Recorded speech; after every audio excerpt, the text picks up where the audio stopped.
देशाच्या उज्ज्वल भविष्याकरता कॉन्ट्रीब्यूट करणारे तुम्ही सर्व युवा युवती, 10वी आणि 12वीची परीक्षा म्हणजे आयुष्याचा महत्त्वाचा टप्पा.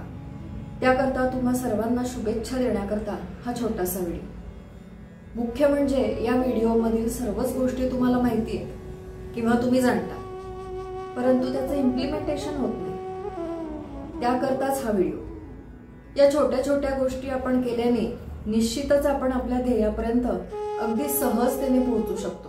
हा विश्वास स्वतःला सिद्ध करण्याचा हा काळ. तुमचा आत्मविश्वास, तुमच्यामध्ये असलेली प्रचंड ऊर्जा शक्ती वृद्धिंगत व्हावी याकरता हा छोटासा व्हिडिओ. विद्यार्थी मित्रांनो, परीक्षा आता 1 ते 1.5 महिन्यावर आली. अशा वेळेला गेली 1-1.5 वर्षापासून आपण जो अभ्यास करतोय त्याचा कस लावण्याची ही वेळ आहे. नेमकं यावेळेला परीक्षेला समोर जाताना एक प्रकारचं दडपण आपल्यावर आल्यासारखं वाटतं. हा ताण घालवण्यासाठी आपण नेमकं काय केलं पाहिजे यावर आपण विचार करणार आहोत. 1-1.5 वर्षापासून केलेला अभ्यास किंवा त्या अभ्यासाची रिव्हिजन कशी करायची या संदर्भात सगळ्यात महत्वाचं की आपण आपल्या अभ्यासाचा योग्य तो टाइम टेबल तयार करावा. संपूर्ण 24 तासाचं नियोजन करावं व त्याप्रमाणे न चुकता तो फॉलो करावा, जेणेकरून ऐन परीक्षेच्या वेळेला आपल्याला ताण येणार नाही. आपल्याला अभ्यासायला असंख्य विषय असतात, ज्यात काही गोष्टी या पाठच कराव्या लागतात, पण काहींचं पाठांतर कच्चं असतं. अशा वेळेला पाठांतर वेळेवर आठवत नाही. म्हणून काय करावं तर जे पाठ केलं ते वारंवार लिहून पाहावं. कमी वेळात जास्तीत जास्त अभ्यास व्हावा याकरता प्रत्येक युनिटचे महत्वाचे पॉइंट्स एका वहीत लिहून ठेवावे किंवा एका कागदावर लिहून ठेवावे आणि तो कागद भिंतीवर चिकटवावा, जेणेकरून येता जाता तो तुमच्या नजरेस पडेल आणि सतत तुमच्या चिंतनात येईल. म्हणजे सारासार विचार केला तर आपल्याला अभ्यासाचा टाइम टेबल तयार करणं आणि तो टाइम टेबल तंतोतंत पाळणं हा अत्यंत महत्वाचा भाग आहे. दुसरी महत्वाची गोष्ट म्हणजे आपली फिजिकल आणि मेंटल हेल्थ. आज जवळपास 90% विद्यार्थी रात्री जागरण करून अभ्यास करतात. रात्रीच्या जागरणाने दुसरा दिवस पूर्णतः आळसाने भरलेला जातो. मित्रांनो, रात्रीची झोप तसेच किमान 6 ते 7 तास शांत झोप शरीरासाठी अत्यंत गरजेची आहे. हे तुम्ही आम्ही सगळेच जाणतो.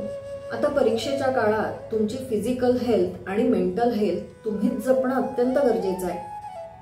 ती ऊर्जा, ती शक्ती टिकवून परीक्षेसाठी सज्ज होणं महत्वाचं आहे. शांत व वेळेत झोप याकडे दुर्लक्ष करू नका.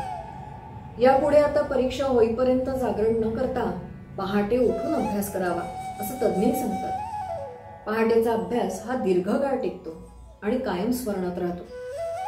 सकाळी लवकर उठल्याने आपला मूडही फ्रेश राहतो. त्याने एकाग्रता सुद्धा वाढते. सूर्याची कोवळी किरणं आपल्याला प्रत्येकच गोष्टीत ऊर्जा, प्रसन्नता तसेच चैतन्यमय वातावरणाची अनुभूती प्रदान करतात. याचा अनुभव तुम्ही निश्चित घ्या. सकाळच्या वातावरणात आपली मेंटल हेल्थ या दृष्टीनं आपण प्राणायाम करावा, जेणेकरून आपली एकाग्रता, सेल्फ कॉन्फिडन्स वाढतो. अगदी साधा आणि सोपा प्राणायाम, ज्यामध्ये आपण दीर्घ श्वास घेणे आणि श्वास सोडणे एवढंच करावं. हा प्राणायाम 5 मिनिटं केला तरी चालेल. याचं प्रात्यक्षिक मी आपल्याला करून दाखवते. वज्रासनात बसावं, डोळे बंद करावे, हळूवारपणे दीर्घ श्वास घ्यावा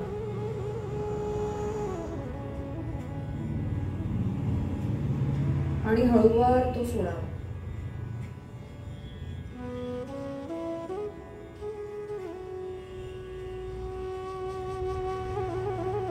हा प्राणायाम 5 मिनिटं जरी आपण केला तर आपल्या मनावरचा ताण कमी होतो. अभ्यास करत असताना आपल्या मानेवर ताण येतो. एकसारखं वाचन करून आपली मान दुखायला लागते. त्याकरता 2 ते 3 मिनिटं आपली मान क्लॉकवाईज, अँटी क्लॉकवाईज अत्यंत हळूवारपणे फिरवून व्यायाम करावा. त्याचेही प्रात्यक्षिक दाखवले.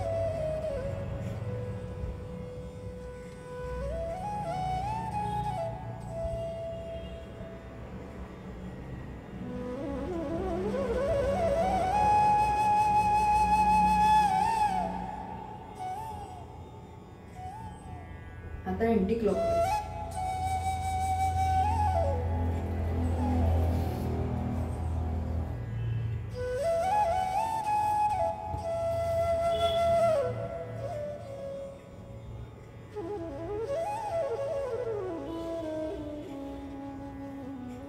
त्याचप्रमाणे या काळात आपल्याला स्क्रीन टाइम आपला वाढलेला दिसतो. मोबाईल, लॅपटॉप यावर आपण अधिक काळ घालवतो. लक्ष केंद्रित करावं लागत असल्या कारणाने आपल्या डोळ्यावर अधिक ताण येतो. डोळे दुखायला लागतात, तसंच डोकंही दुखायला लागतं. त्याकरता स्क्रीन ग्लासेस हा उत्तम पर्याय आहे. स्क्रीन ग्लासेस वापरून किंवा मोबाईलचा ब्राईटनेस कमी करून आपण जर का अभ्यास केला तर आपल्या डोळ्यावरती ताण येणार. हे सगळं करत असताना आपण सकस आहार घ्यायला हवा. फास्ट फूड टाळा, जास्तीत जास्त पाणी प्या, हलके अन्न पदार्थ खा. तुमचा आत्मविश्वास वाढवण्याकरता केलेला हा छोटासा प्रयत्न तुमचा आत्मविश्वास नक्कीच देशाच्या उज्ज्वल भविष्याकरता योगदान देईल. हा विश्वास परीक्षेकरता तुम्हाला खूप खूप शुभेच्छा. धन्यवाद.